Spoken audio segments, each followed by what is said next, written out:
Welcome again dito sa Zenith Apex LED, another DIY tutorial po tayo. Meron tayong Geely Cool Ray na kakabitan ng LED natin. So sa mga naka-Geely dyan na Cool Ray na gusto mag-DIY, ito po yung hindi naman sobrang step by step, but at least meron kayong idea paano pinapalitan yung LED, yung headlights natin na original bulb to LED lights. Let's go!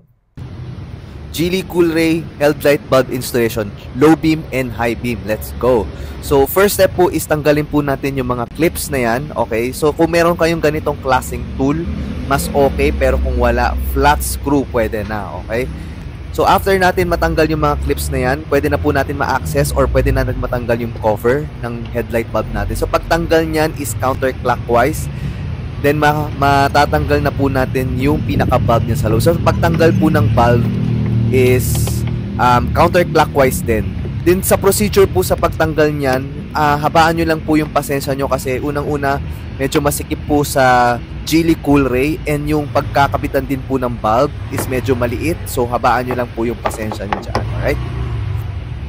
So once na nakabit na po natin pabalik yung LED bulbs natin, i-make sure lang po natin na mabalik po natin yung cover. Then, proceed po tayo dun sa kabila naman. So, same thing, tatanggalin po natin yung mga clips na yan. Then, maaangat na po natin yung cover na yan. Okay? Same procedure sa pagtanggal ng cover. Counterclockwise din sa pagtanggal ng bulb. Counterclockwise ulit. So, uulitin ko lang po, medyo mahirap po sa pagtanggal ng bulb na yan. Kaya, habaan nyo lang po yung pasensya nyo. Okay? Kasi, unang-una, masikip. Pangalawa, pati yung pagkakabitan po natin ng bulb is medyo mali din po yung butas. So, after po nyan, diretso na po tayo dito sa high beam. Actually, nakalimutan ko lang pong unahin po tanggalin tong reserve na cover na to.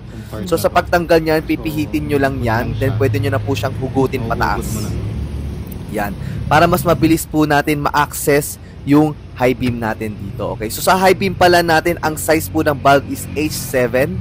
Then, ang sa low beam naman po natin is yung 9005 or yung HB3 kung tawagin. Okay. So, sa pagtanggal ng bulb ng H7, naka-hook lang po yan, kabilaan. So, i-unhook lang po natin yan. Then, matatanggal na po natin yung pinaka H7 bulb natin dyan. Okay? So, sa pagkabit naman po ng LED natin, i-make sure lang po natin na mauuna po yung ring muna ng LED. Then, ilalock na po natin yan. Then, once na nalock na po natin yan, pwede na po natin ikabit yung bagong LED natin or yung LED na Zenith bulb po natin. Okay? So, after po natin makabit yung LED natin dyan na bulb, i-make sure lang po natin na ibalik po natin yung cover at ibalik din po natin yung reserve na takip na tinanggal natin kanina. So, ipapakita ko lang din po yung simpleng procedure sa pagkabit ng reserve tank na cover na ginawa natin kanina. Okay. So, after natin gawin to, pwede na po natin ibalik yung mga cover. Ganun din po dun sa driver's side. So, ganun lang po kabilis sa pagkabit ng Geely Cool Ray. So sa mga gusto ng ganitong klaseng video, yung DIY tutorial natin, don't forget po to follow yung channel natin at i-click nyo po yung notification bell para pag may bagong video tayo, updated kayo. Alright? Thank you! Bye-bye!